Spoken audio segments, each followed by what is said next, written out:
Muy bien, continuando con el desarrollo del presente video.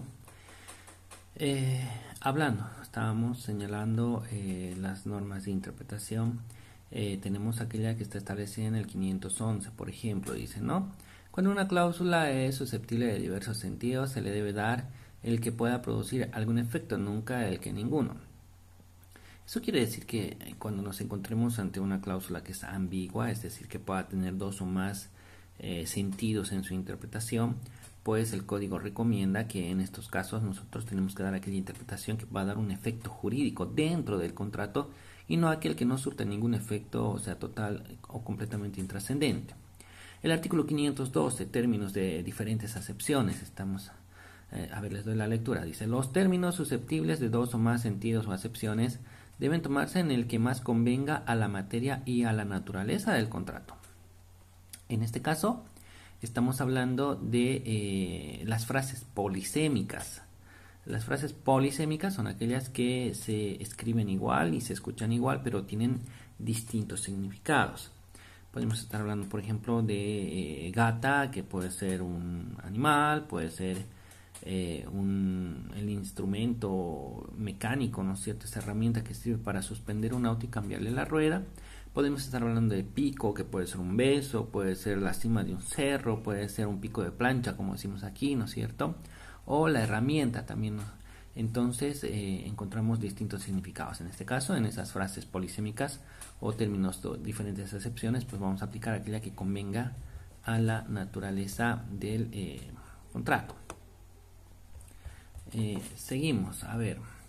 Interpretación restrictiva de las expresiones generales. El juez, al hacer la interpretación, debe buscar en forma estricta el objeto del contrato y no debiendo extenderse más allá de los términos de contratación. Cuando un contrato sea bastante general, ¿no es cierto?, en algunos aspectos, se dice que se tiene que hacer una interpretación que vaya a restringir dicho contrato.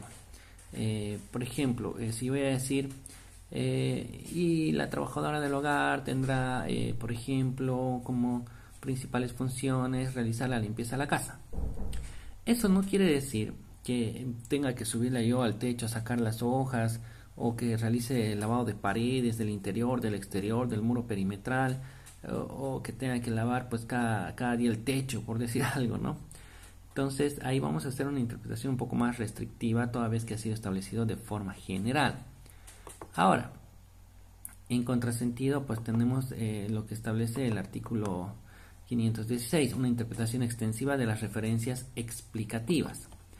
A veces para objetivizar los alcances de las cláusulas se recurre a ciertos ejemplos, no debiendo ser excluyentes de situaciones no contempladas en los mismos.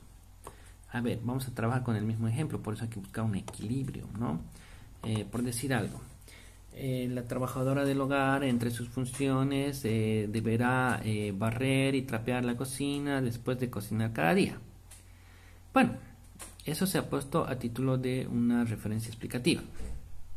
Eso no quiere decir que la trabajadora del hogar, en este caso, tenga como única función solamente el barrer y trapear después de las comidas, ¿no? Por ahí dice no tengo que cocinar o no dice ahí en mi contrato. Por eso es que en este caso se hace una interpretación extensiva en el presente caso. Una interpretación en caso de duda. ¿Qué pasa en aquellas cláusulas donde tenemos ciertas dudas? Si el contrato es a título gratuito, o sea, donde no hay contraprestaciones, dice, ¿no?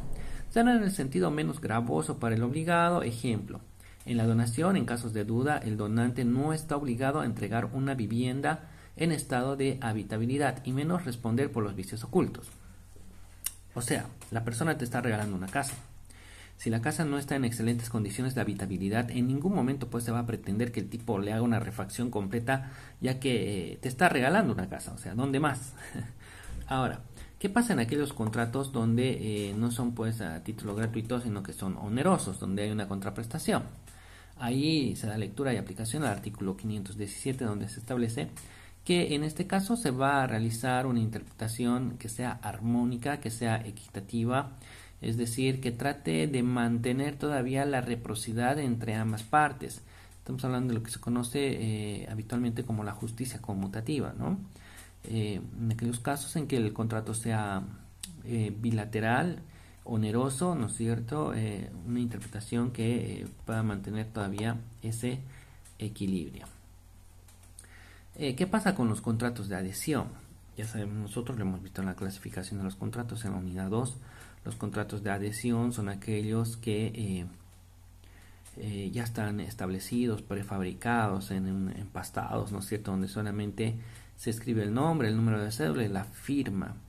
En esos casos se supone que en caso de duda siempre se tiene que interpretar dicha cláusula al favor del que se adhiere, ¿no? ¿Por qué? Porque evidentemente la justicia conmutativa no es tal. La igualdad que evoca, ¿no es cierto?, en la celebración de los contratos y la igualdad de la Constitución y demás, pues es mentira, porque hay una parte que es más poderosa económicamente hablando que la otra. Tú cuando vas a comprar un lote en esas famosas urbanizaciones, pues no es tema de que, y quiero cambiar esta clausulita y aquellito, no. Ese es el contrato, señor, y si le gusta, pues compra y firma, y si no, no, váyase a otro ladito. No te lo dicen así porque ellos tienen que vender, ¿no es cierto?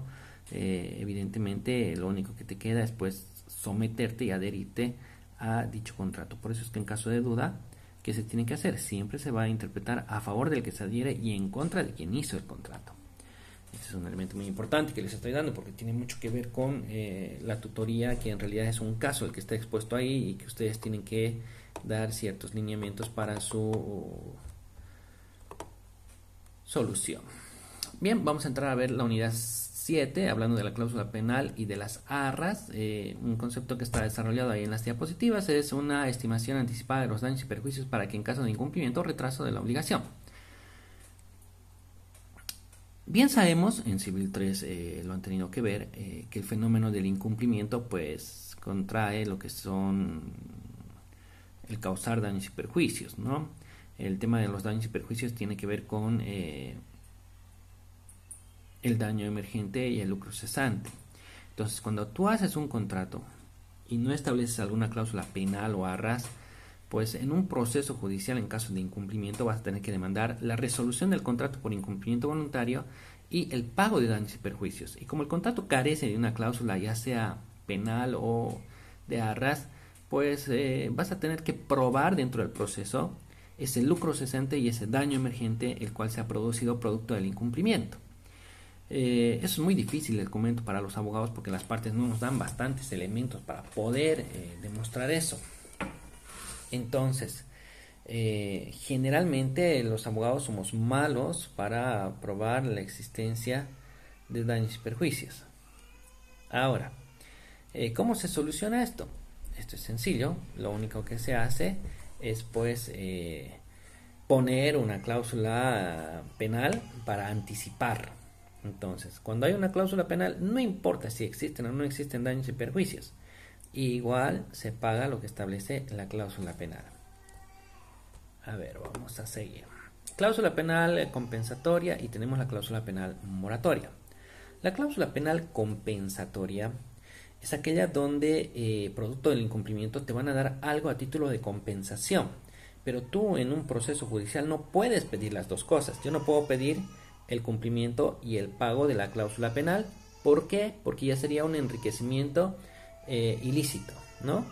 Por otra parte, cuando hablamos de una cláusula penal moratoria, lo que se está penalizando ahí es el tema de el retraso en el cumplimiento de la obligación. Entonces, en caso de ir a proceso, yo puedo demandar tanto el cumplimiento del contrato por un lado y por otro lado puedo demandar el pago de la cláusula penal, que en este caso sería moratoria. Ejemplo, contrato a un arquitecto para que me construya una casa en 7 meses. No cumple. Más bien hemos puesto una cláusula penal. La cláusula penal establece que en caso de retraso pues va a haber una multa de $500 por mes. ¿De dónde sacamos los $500? Bueno, yo estoy pagando para que me construyan una casa y me la entreguen y mientras tanto estoy viviendo en alquiler, ¿no? Y mi alquiler es $500. Ahí está mi daño y perjuicio, ¿no? Por eso es que se establece ese monto. A ver, seguiremos. La cláusula penal moratoria, bueno, ya lo hemos desarrollado.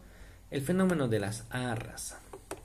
Bueno, las arras, a diferencia de la cláusula penal, pues busca de igual forma el cumplimiento de dicha obligación, ¿no es cierto? En este caso estamos hablando de que va a afianzar, va a lograr, va a presionar para que se cumpla el contrato. ¿Cuál es la diferencia? Que es una dádiva actual, que ya al momento de tú suscribir el contrato, pues estás dando algo que va a garantizar el cumplimiento de dicho contrato. Tenemos por un lado las arras penitenciales y por otro lado las arras confirmatorias. Las penitenciales, estas se reservan el poder de retractarse previo pago o anticipo de la pena. Si se retracta, el que hizo la dación perderá lo que dio, y si lo hace el que la recibió, pues debe devolverlas. Las confirmatorias tienen por finalidad reforzar el cumplimiento de lo pactado mediante la entrega por una de las partes de una suma de dinero o costo fungible. Las partes pueden exigir el cumplimiento de la obligación o mandar la resolución del contrato. Cuando nosotros hablamos de las arras, tanto las penitenciales como las confirmatorias, hay una pequeña diferencia entre ambas, ¿no? Penitenciales porque el contrato ya está elaborado y incumples, ¿no? Mientras que confirmatorias cuando hay un precontrato, un contrato preliminar, y decides no continuar con la suscripción del contrato definitivo, por eso es confirmatoria. Ahora, en ambos casos la figura es la misma. Si yo voy a comprar una casa y no tengo el efectivo porque voy a sacar un préstamo, me va a dar un pariente o estoy esperando un dinero, pues doy un anticipo. Ese anticipo puede ser considerado como arras. La casa vale 100.000 para ir a números redondos. Si yo doy $20.000 y esos 20.000 se queda como arras, si yo ya no quiero comprar la casa por algún motivo, esos $20.000 los pierdo. Ahora, si la parte que me estaba vendiendo dice, ay no, ya no le voy a vender o voy a encontrar un mejor postor o qué sé yo, me tiene que devolver los 20.000 más otro monto similar, o sea que recibo el doble de lo que di, ¿no? Serían 40.000. Vamos a hacer una pequeña pausa y volvemos enseguida.